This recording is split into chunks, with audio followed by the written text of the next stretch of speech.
I was about 12 years old. Pretty quiet, always keeping to myself. I attended a relatively small middle school out in Cedarville, a typical town where nothing ever seemed out of the ordinary. Music was my way of escaping reality, and I signed up for the school's ensemble class, mostly because the classroom was calm and you didn't have to talk much if you didn't want to. For most of that year, things felt routine. We learned old tunes, shared jokes here and there, barely noticed anything unusual. That changed the moment our usual instructor, Mr. Brooks, decided to move away for another job. When the announcement came, it didn't seem like a big deal. Teachers come and go, that's just life. But a few weeks after Mr. Brooks moved, the school introduced us to a new music teacher. His name was Mr. Calder. He looked to be in his late 50s, maybe early 60s, with silver hair and a voice that always sounded tired. He was tall, taller than most adults, and had this habit of wearing the same faded blue coat no matter the season. Some kids made jokes behind his back. Others ignored him. At first, I figured he was just old-fashioned, someone we'd get used to over time. That was before strange things started happening in class. It started off subtle. Mr. Calder always seemed to have trouble remembering names, except mine. He'd call on me even when I was quietly trying not to be noticed. Once we were having trouble with a song, a fairly simple melody, nothing that should have confused a whole class, and he grew impatient. Instead of slowing down or helping us together, he stared right at me and said, "You, come up here for a moment." The classroom got silent. I remember feeling all eyes on me as I walked to the front, trying to keep my hands from shaking. There was a nervous sort of laughter in the background. Nobody really knew what was supposed to happen. I carried my violin up, but Mr. Calder shook his head. "No need for that," he told me quietly, gesturing to set it down. "Just stand next to me." The way he said it made my skin prickle. I walked closer, not sure what he wanted. He pointed at a spot right next to his desk, so I stood there, uncertain. He looked down at me and said, "Come a little closer, please." It was awkward. I wanted to step back, but felt frozen in place. He guided my hand up and placed it in his, then asked me to listen to the rhythm of a song as he counted out loud. Slowly, he moved side to side, keeping hold of my hand. The rest of the class grew even quieter. Someone coughed nervously, and a few kids giggled uncomfortably. I kept my eyes on the floor, wishing I could disappear. After a few moments, I tried to pull away, glancing at my seat. That's when Mr. Calder gently gripped my arm, pulling me back toward him. "We're not finished," he said, almost sternly. I felt embarrassed and a little scared, but worse than that was the feeling that something was definitely off. He repeated this lesson with other students throughout the week, but only ever with girls, never the boys. Each class, he'd pick someone different. Even those who didn't want to participate ended up being called to the front, standing awkwardly while he counted the beat and moved with them. Afterward, everyone would talk about it during lunch, but nobody was brave enough to say anything to the teachers or principal.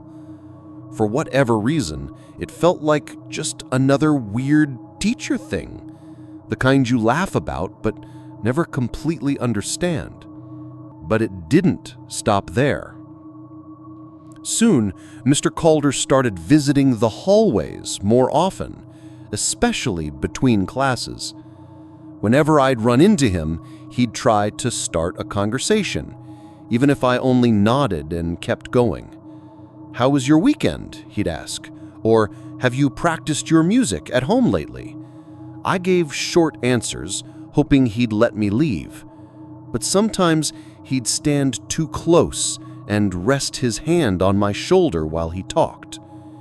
Every time I felt trapped, unable to move or say anything without causing a scene. My friends began to notice too. They'd warn me if they saw Mr. Calder heading my way in the hallway, giving me a quick signal to duck into the restroom or pretend to be going somewhere else. It became a routine. Avoid Mr. Calder if you can, and if you couldn't, just try not to be alone. I never saw him do anything that could get him in trouble. Not exactly, but it always felt like there was something strange in the way he acted, like he was searching for attention from certain students. I began to dread music class, worried that I'd be called up again or find myself stuck in another uncomfortable conversation. One day, after school, I was putting away my instrument in the storage room when I heard someone enter behind me. I turned and saw Mr. Calder. "Are you getting ready to go?" he asked. I nodded, keeping my eyes on my bag. He stepped closer, resting his hand on my shoulder. "Don't rush," he said. "I wanted to talk to you about your progress." My heart was racing, but I just nodded again. He told me how he thought I was talented, and that I shouldn't let being shy stop me from improving. I listened quietly, hoping the conversation would end. When he paused, I took the chance to leave, telling him I had to go help my mom. He let me go, but the feeling of discomfort lingered long after. Over the next few weeks, small things kept piling up. Mr. Calder started asking me to stay after class for extra help, even though I didn't need it. He'd offer to walk me back to my locker or ask about my family. Once, when I tried to avoid him at lunch, he found me in the library and sat down across from me, talking about music and his own childhood. I answered politely, but I was counting seconds until a teacher or librarian came by so I could leave. Eventually, my friends grew more concerned. One day, Sarah, who was usually outspoken, asked me if I thought Mr. Calder liked me in a weird way. I shrugged, not wanting to admit how uncomfortable I felt. She whispered, "Maybe you should tell your dad, or at least another teacher." It was hard to explain why I froze every time. I didn't want to get anyone in trouble, and part of me wondered if I was imagining it. But deep down, I knew something wasn't right. The tension built until late in the semester when the school held a fundraiser concert. Half the parents in town showed up, and the music room was packed. Mr. Calder directed us from the front, beaming with pride. After our performance, while I was gathering my sheet music, he walked over and put his hand on my back, congratulating me in front of my parents. My dad eyed him, his face tightening. Later that night, he asked if everything was okay with music class, wondering why Mr. Calder seemed unusually friendly. I brushed it off, telling him it was nothing, but the conversation stuck in my mind. After that, I tried even harder to avoid Mr. Calder, showing up right before class started and leaving as soon as it ended. Sometimes he'd still manage to catch me in the hallway, but I kept responses brief and just kept walking. Toward the end of that year, rumors started to spread about Mr. Calder. A few students said he acted weird with them, too. Others admitted that he singled out girls more often and asked them to stay late for help they never requested. One parent spoke up at a meeting, nothing official seemed to happen. The principal announced that Mr. Calder would be retiring, thanking him for his years of service. When he finally left, a strange relief swept over the music room. I was glad to move on, but part of me still felt uneasy about what happened.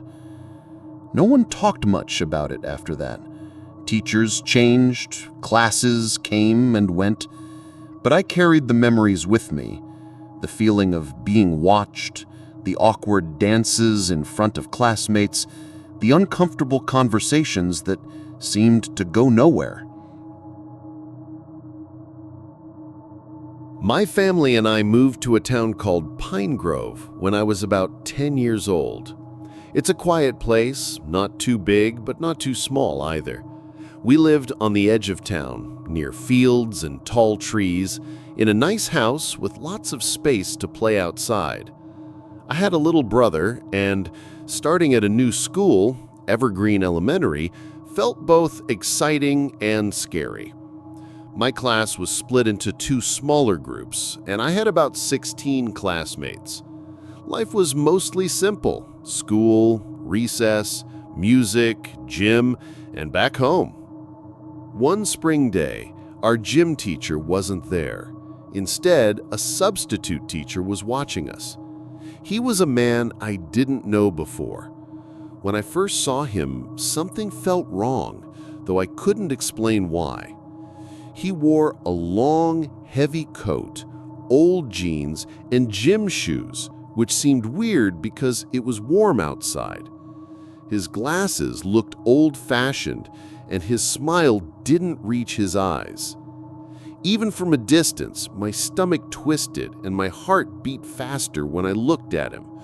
I tried to ignore it. My friend Chloe didn't seem bothered, but I couldn't shake the bad feeling. We started gym by running laps. I stayed close to Chloe and tried to stay far from the substitute. Every time I got near him, my fear grew. When we were done running, kids split up to play different games, some with a soccer ball, some on the playground. Chloe said she needed to go to the bathroom, and I went with her. We had to ask the substitute for permission. When we got close, he looked excited to talk to us. Chloe asked nicely if she could go. He said yes and started chatting. I stayed quiet and moved back whenever he came closer. Then something scary happened. The man put his arm around Chloe's shoulder. At first, it seemed innocent, but then his hand slowly moved down. I watched in fear, but didn't know what to do.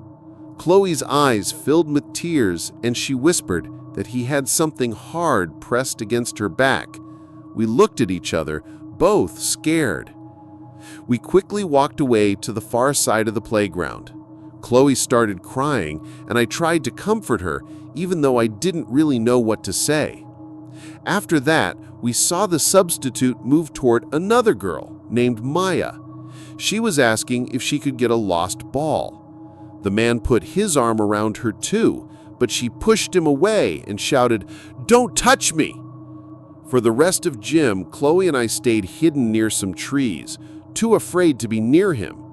Before class ended, another girl, Sydney, asked if the substitute had done anything to us. Chloe said yes. Sydney brought us to the other girls in our grade, and we all shared what we saw and felt. We decided to tell a teacher we trusted, Mrs. Carter. Mrs. Carter listened carefully and promised she'd take care of it. That made us feel a little better. The substitute didn't come back after that day. The school started an investigation, and our parents had meetings. Some girls from our school and even fourth graders said they had problems with him before. My parents asked if I wanted to go to court and tell my story, but I was too scared to see him again, so I said no. I sometimes wish I had, but I'm glad he got punished and can't hurt anyone now. After all this, the school felt safer. We had a new gym teacher who was kind and funny. My friends and I looked out for each other and always trusted our feelings. My name is Max Larson. Now, when I started high school in a small town called Elmwood in southern Sweden, I imagined the hardest part would just be fitting in with new faces. I was 15 back then, quiet, kind of skinny, and more comfortable playing guitar alone in my room than talking to anyone at school. My mom and I had recently moved after my parents split up, so I didn't know anyone at all. Elmwood High School wasn't fancy or anything, just some old brick buildings around a courtyard with a cracked basketball court. The hallways always smelled like cafeteria food mixed with cleaning spray and a little bit of teenage sweat. It wasn't exciting, but it felt normal, and honestly, I was glad. That all changed the day I met our civics teacher. His name was Eric Johnson, though everyone just called him Mr. J. He didn't look like a typical teacher. Maybe early 40s, hair slicked back with some gray showing. He always wore black turtlenecks, like he was trying to look like some deep thinker or artist.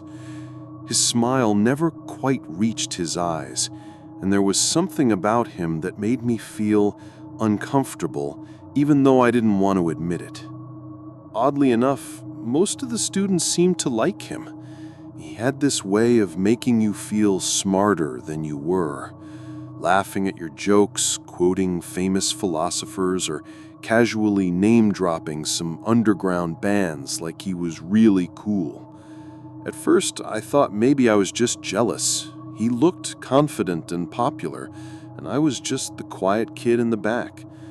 But little things made me uneasy, like how he would hang around certain students' desks longer than necessary, or how he always chose the same group of boys to help clean the archive room during lunch, but then he'd come back alone a few minutes later, saying the others had to leave early. I told myself I was imagining things. Then, one evening, I was sitting in my room tuning my guitar when my phone buzzed. It was a friend request on Facebook from Mr. J himself. I remember staring at the screen, confused.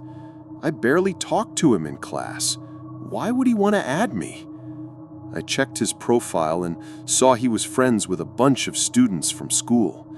His posts were strange. Pictures of wine bottles with captions like "Perfect night for thinking deeply and sipping red." Weird, but I was curious and a little desperate to feel accepted, so I clicked accept. An hour later, he sent me a message. "Hey Max, I heard you play guitar. Not many kids do these days. Do you write your own songs or mostly covers?"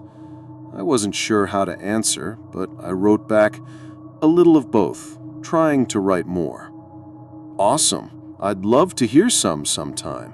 Maybe stop by after school. I have a vintage acoustic and some vinyl you might like." Something felt off, but I told myself he was just being nice. After all, no other teacher had even remembered my name. Then his messages started to get weirder. He commented on a photo of my band, saying, "Rock star in the making. Must be hard staying innocent." One night at 1:12 a.m., I got a message from him saying, "Ever wonder where the line is between what's right and what feels good? Civics is full of gray areas." Another time he asked, "Do you get many girls? A guy like you must be quite the stallion." He used the word stallion way too much. One evening, I logged in and saw this message. "Come over, we'll talk about music. Just some wine and philosophy. Don't worry, I won't bite unless you ask." I felt sick to my stomach, but didn't block him. I didn't tell my mom either. I guess part of me thought maybe I was overreacting. Maybe he just wanted to be a cool mentor. I was just a shy kid with no courage. Then one day, at lunch, my friend Eric showed me something on his phone. We were sitting behind the gym, enjoying the sunshine. His hands were shaking as he handed me the screen. It was a message from Mr. J. A photo of his bare lower back, captioned, "You know you want me." I almost threw up. Eric told me Mr. J had been sending him messages for weeks. At first it was just homework help, then late-night chats, and eventually this.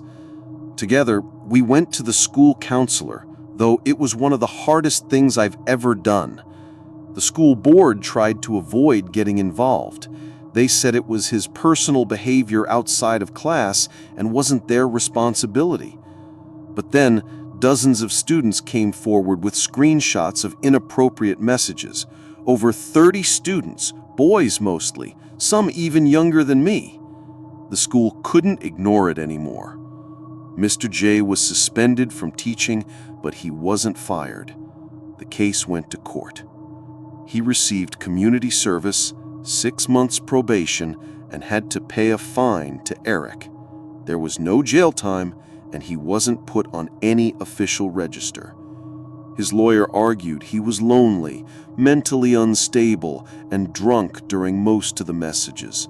They said the students misunderstood him, that he was just trying to have intellectual conversations, and they took it the wrong way. I thought the whole thing was ridiculous. I hoped that would be the end. But 2 years later, I found out he was teaching civics again at a private school in Gothenburg.